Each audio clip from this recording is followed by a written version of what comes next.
Hello friends, welcome to this new chapter today, that is ophthalmology. In this chapter, let us now learn about uvea. So what is uvea? Uvea is bunch of grapes. So uvea is actually a highly vascular structure. So uvea has three main arteries, so uvea is supplied. Arteries include the arteries which this uvea is highly vascular structure. Why do you call uvea to be highly vascular structure? That is because of the arteries which it is supplied by. It is supplied by anterior ciliary artery and choroidal vessels, and it is drained by vortex vein. Okay, because of this structure we call it the highly vascular structure. So this uvea is also muscular. Okay, and it is little warmer when compared to other organs. So where is this uvea derived from? Uvea is derived from neural crest cells. Okay, neural crest cells are the is the structure from which uvea is derived. Okay, if you see the normal eye, okay, the normal eye, pupil of the normal eye is called as mesopic pupil.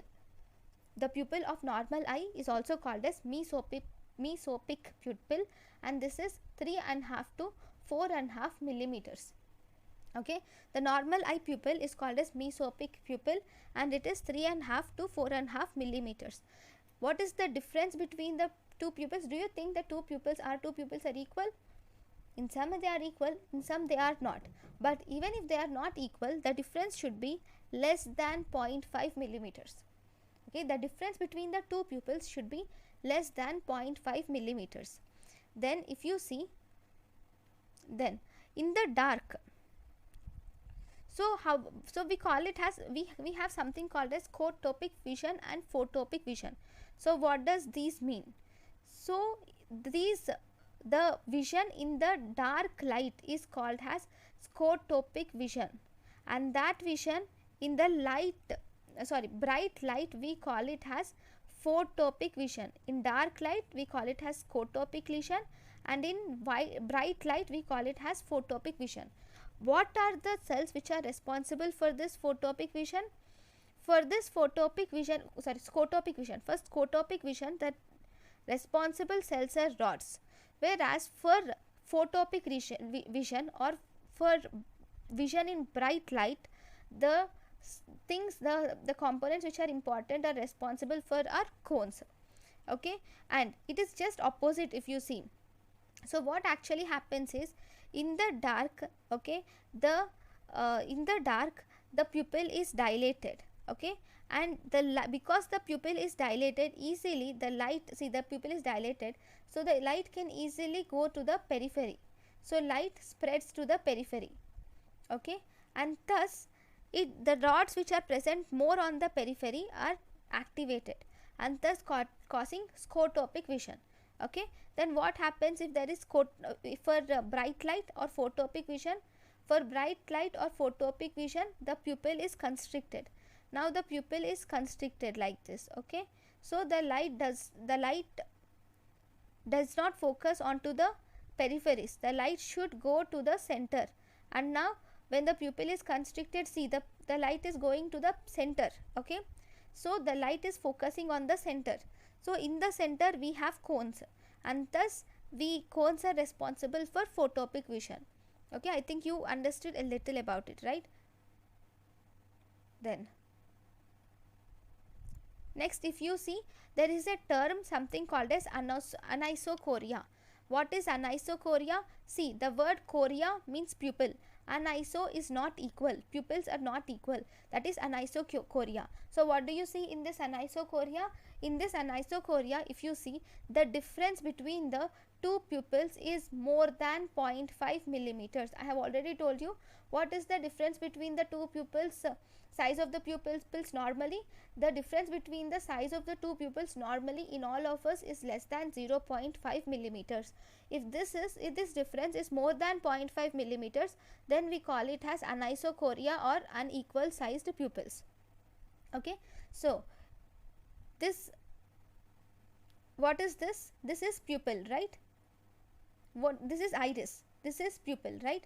This is iris. Okay, and this hole is the pupil through which light passes through, right? This iris has some muscles, okay, which are called as muscles of iris. So they are mainly two types. One we call it as, these muscles are dilator pupillae, and this circular muscles are called as circular pupillae. So if you see the constrictor pupillae or circular pupillae, this is mainly supplied by parasympathetic nervous system. That is, it is mainly supplied by parasympathetic nervous system, especially M3 receptor. Whereas this pupil, dilator pupillae, is mainly contains sympathetic nervous system. It is supplied by sympathetic fibers. So in the sympathetic fibers, which fibers are seen, which receptors are seen in sympathetic fibers? In sympathetic fibers you mainly see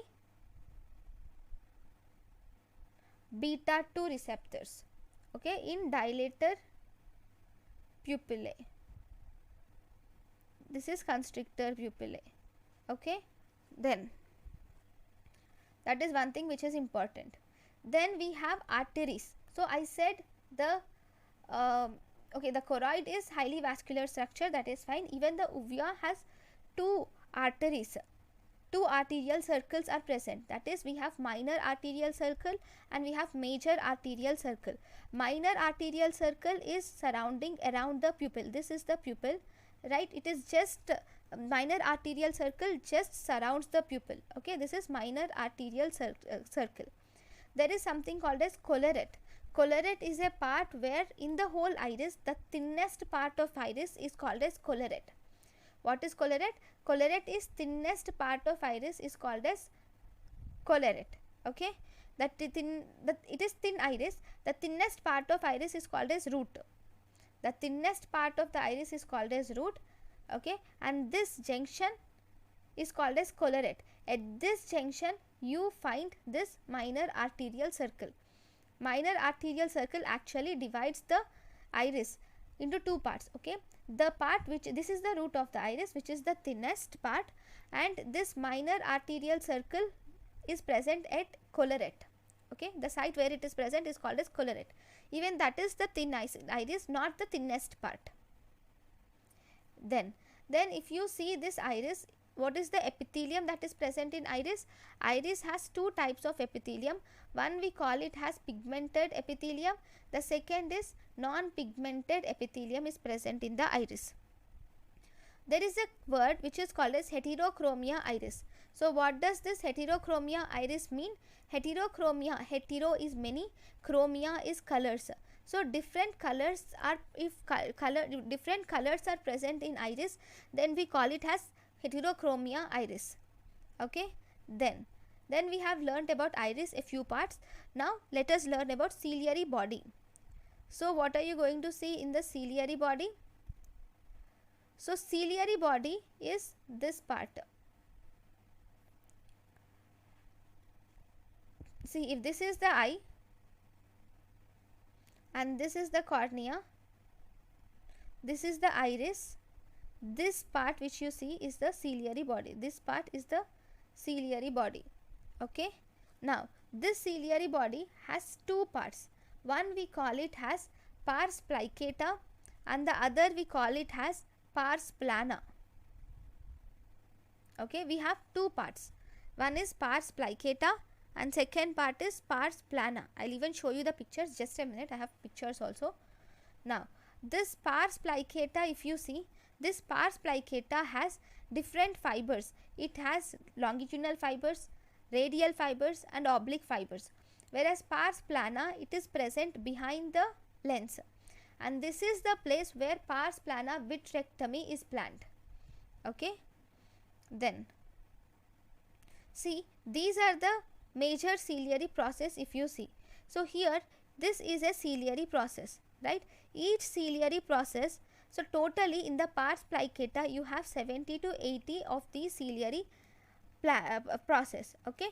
And among these ciliary process also contain a villi. See, this is a ciliary process. On this ciliary process you have villi like this, okay.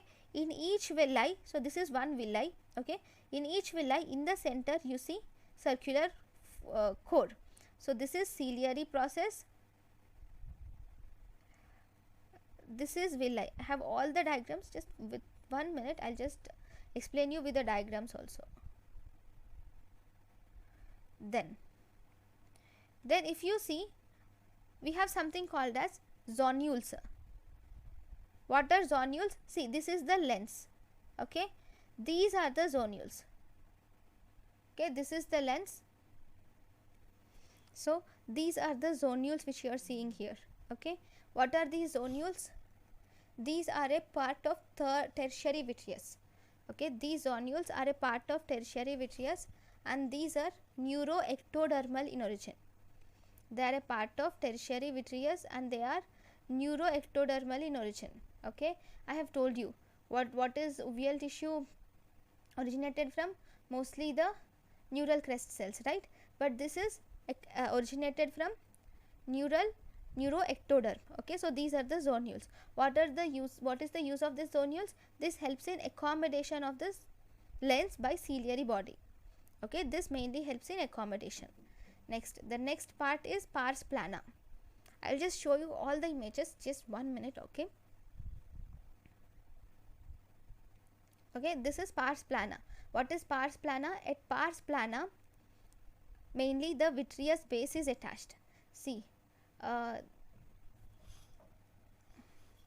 okay, just a minute, I'll show you the image and then I think that would be better than coming here. Yeah, this is the picture. Here if you see, what is we will see the first all the parts. Okay, so what is this? This is sclera. The posterior part of eyeball is sclera, which continues anteriorly as conjunctiva. Okay, below the sclera you will have a reddish layer. This part which I am drawing here, this is choroid posteriorly. Okay, and this choroid continues anteriorly as, this is ciliary body. This part is ciliary body, and this part in the ciliary body continues as iris. Okay, now this part below it is, what is this? This is, obviously it is retina. Okay, and then what is this? These are the lens. What are these? These are the zonules which I have told you. Okay, so this is the main symptom. Okay, sorry, this is the main parts of the eyeball. Okay, so we will see what is uveal tract. Uveal tract includes choroid. All this orange structure which I have drawn, that is uveal tract. That is, it includes choroid, ciliary body and iris, together called as uveal tract. Okay, so here if you see, this is the, what is this? This is the iris. Okay, this is the ciliary body. Okay, it continues back as choroid. So this iris consists of the following 5 layers. Iris has 5 layers. The first, the superiormost or topmost layer, this layer is anterior limiting membrane of iris. What is this? This is anterior limiting membrane of iris. Then the next layer, okay, then below this anterior limiting membrane of iris, we have this stroma of iris. The stroma of iris consists of 2 muscles, that is sphincter pupillae and dilator pupillae. I have already shown you those, right? I have told you some points about them also. That is, sphincter pupillae are circular muscles and they are controlled by sympathetic nervous system, whereas dilator pupillae are radial muscles and they are controlled mainly by sympathetic system, whereas sphincter pupillae is controlled by parasympathetic system. Okay, below this we have this layer which is anterior epithelium. Okay, below the anterior epithelium we have one more epithelium called as posterior epithelium. So these are the 4 layers which are present in iris, which include anterior limiting membrane, then stroma. In the stroma we have sphincter pupillae and dilator pupillae, then we have anterior epithelium followed by posterior epithelium. So these are the different layers of iris.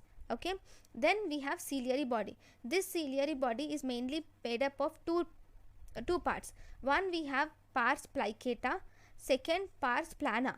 These folds, the ciliary body with these folds are called as, these folds in the ciliary body are given the name as pars plicata, whereas this plain region without any folds is pars plana.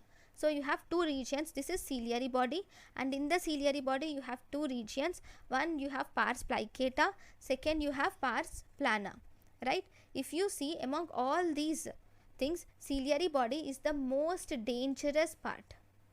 Okay, why is ciliary body the most dangerous part?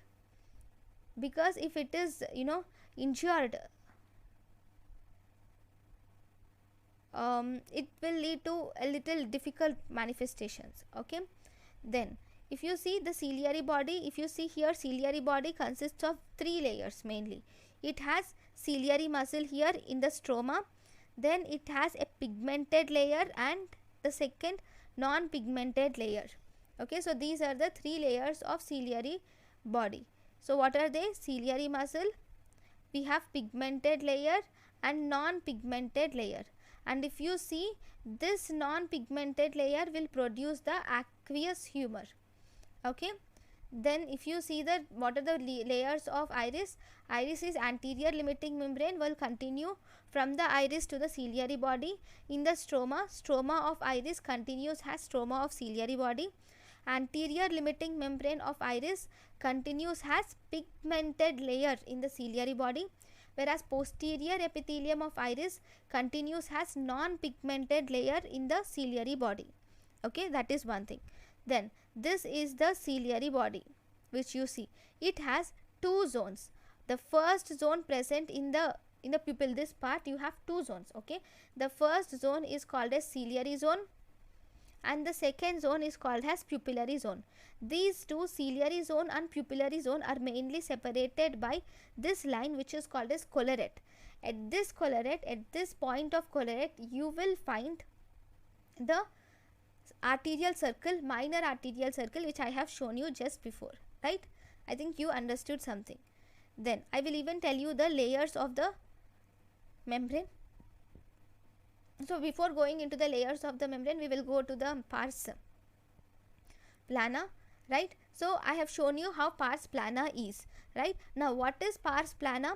At this pars plana, you will see that the vitreous base is attached.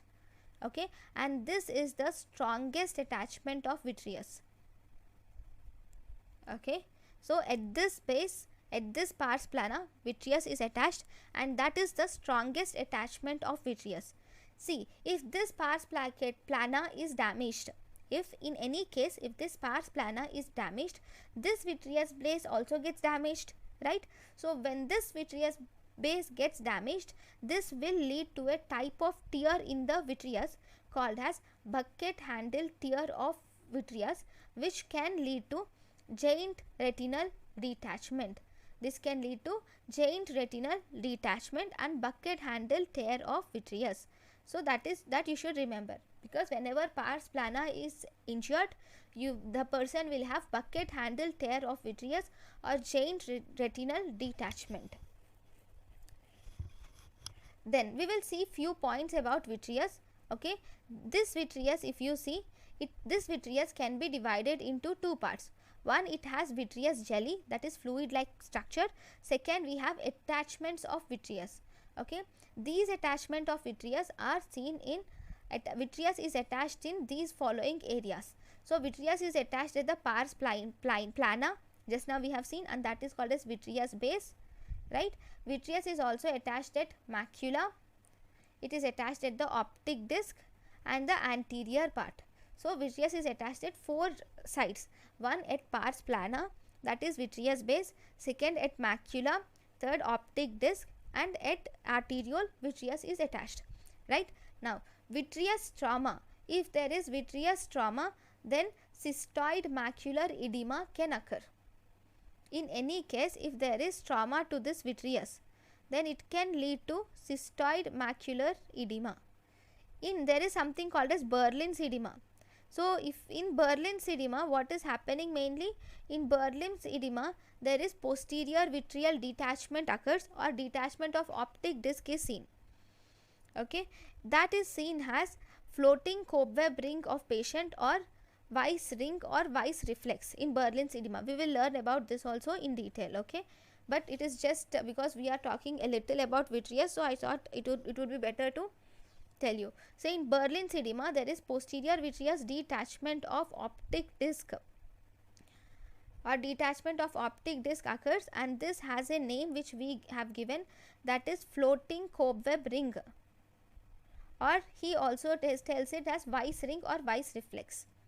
Okay, then uh, then we will see about the blood supply. Okay, blood supply is in the retina and choroid. Both these are supplied by almost the similar types of arteries. So as a result, there can be, if any one of them is infected, if retina is infected or if choroid is infected. If retina is infected, then that infection easily spreads to choroid. Similarly, if choroid is infected, that infection easily spreads to retina. Okay, so this you should remember. So that is the reason why we call these terms have been coined, which are called as, we have chorioretinitis has been seen, and also retinochoroiditis has also been coined. What does this mean? Chorioretinitis is, first there is choroiditis, and after the choroidal disease, that has spread to retina, resulting in retinitis. Then the second type, we have retinochoroiditis. In this, first there is primary retinal disease, and this primary retinal disease has spread to the choroid, resulting in choroiditis. Choroiditis due to primary retinal disease is retinochoroiditis, right? Next, after this is the different types of blood vessels which are seen. So there is better picture which I will show you also, but let me tell you, this is the epithelium which you see. Then this is Bruch's membrane. Okay, this Bruch's membrane is the basement membrane, and below this Bruch's membrane you see choriocapillaries, and below this choriocapillaries you have one more layer which is called as lamina fusca, which is the elastic structure. Lamina fusca is an elastic structure which is made up of collagen. Okay, I'll show you this again and I'll explain you in detail. Just give me a second.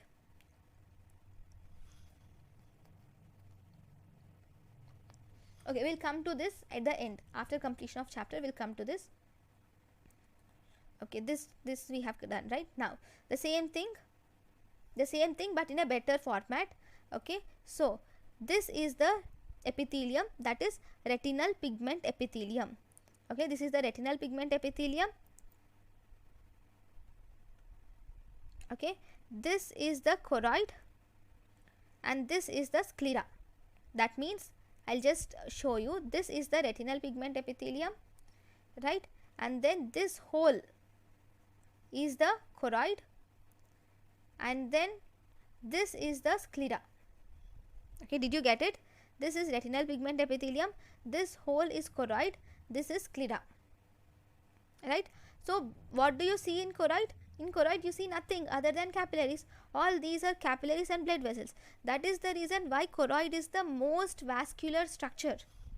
Okay, now see, then thus this retina and choroid are separated by this membrane.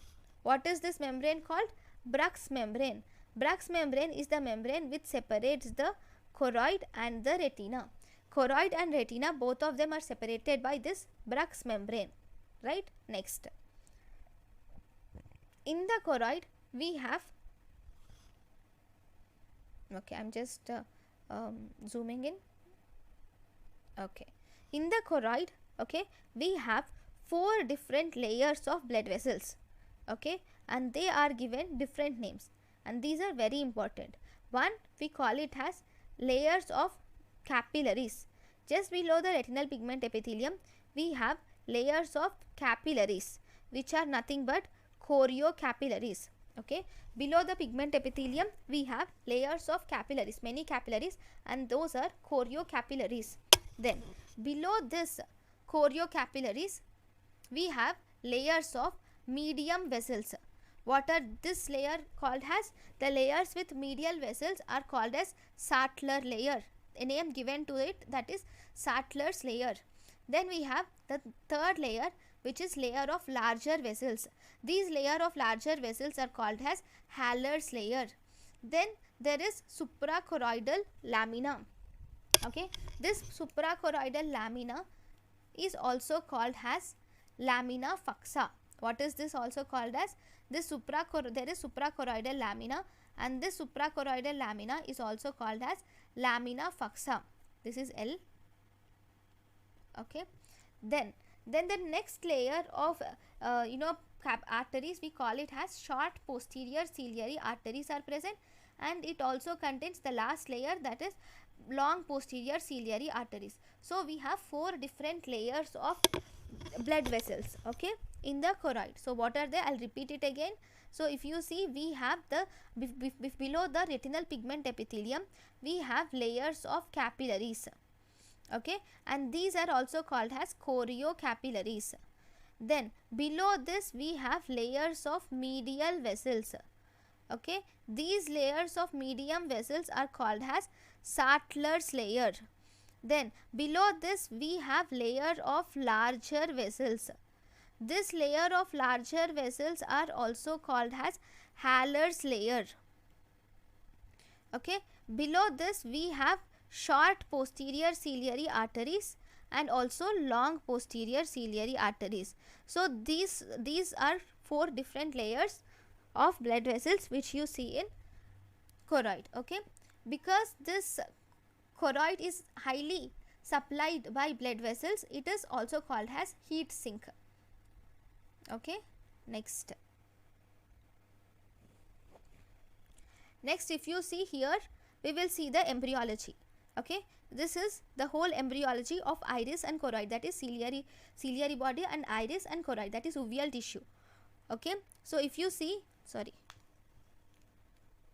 in the embryology you have the whole ciliary body, iris and choroid, that is uveal tissue, is mainly derived from either neuroectoderm or neural crest cells, okay. So what are derived from neuroectoderm and what are derived from neural crest cells?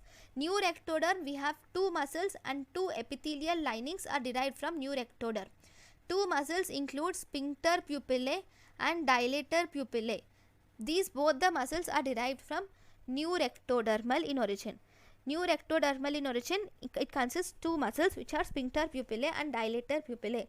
Then what are 2 epithelial linings which are neuroectodermal in origin? They are ciliary body and iris are neuroectodermal in origin, okay. Then what are derived from neural crest cells? From neural crest cells we have the stroma of ciliary body, iris and choroid.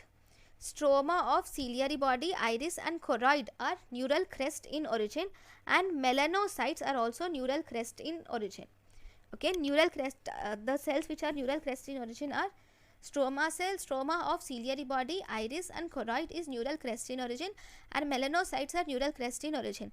What are neuroectodermal in origin? The muscles, that is sphincter pupillae and dilator pupillae, and epithelial lining of ciliary body and iris are neuroectodermal in origin. Now we will see the arterial supply. So we will see the arterial supply. So the main arteries which are involved in for supplying choroid are, we have 2 major arteries. One is short posterior ciliary artery and we have long posterior ciliary artery. We have short posterior ciliary artery and we have long posterior ciliary artery, okay. See, this is short posterior ciliary artery which is reaching the choroid, whereas long posterior ciliary artery is reaching the choroid and it is anastomosing with anterior ciliary artery, okay. The long posterior ciliary artery will anastomose with anterior ciliary artery and it forms some circle which is called as major anastomotic circle at the ciliary body site, okay. So the long posterior ciliary artery anastomoses with the anterior ciliary artery and it forms a circle which is called as anterior anastomotic circle, or we also there is a name, that is major arterial anastomotic circle, which is present at the ciliary body. Then what about the minor arterial circle? See, this is the major arterial circle which I have talked about just now. Okay, let me show you how. So this is the long posterior ciliary artery.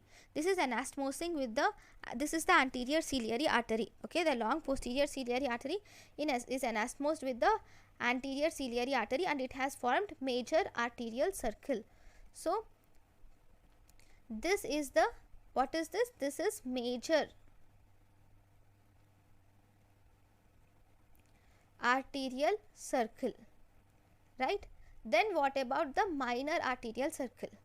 These minor arterial circle are mainly formed from the branches of this long posterior ciliary artery. The branches of long posterior ciliary artery will combine together and they form the minor arterial circle at the collarette. Okay, at the collarette, that is the at the collarette, this arterial circle, all the long posterior ciliary arteries will give branches, and these branches will form something called as minor arterial circle at collarette. Okay, so this is the arterial supply. Now coming to the venous supply. So if you see, the venous supply is mainly by 4 vertex veins. So these are the 4 vertex veins will supply the venous supply to the choroid. Okay, the 2 superior vertex veins will drain into the superior ophthalmic vein, whereas 2 inferior vertex veins will drain into the inferior ophthalmic vein. So that is drainage. Next, nerve supply. Nerve supply is mainly supplied by the parasympathetic nervous system and sympathetic nervous system. Okay, so the nerve supply is mainly from 5th nerve.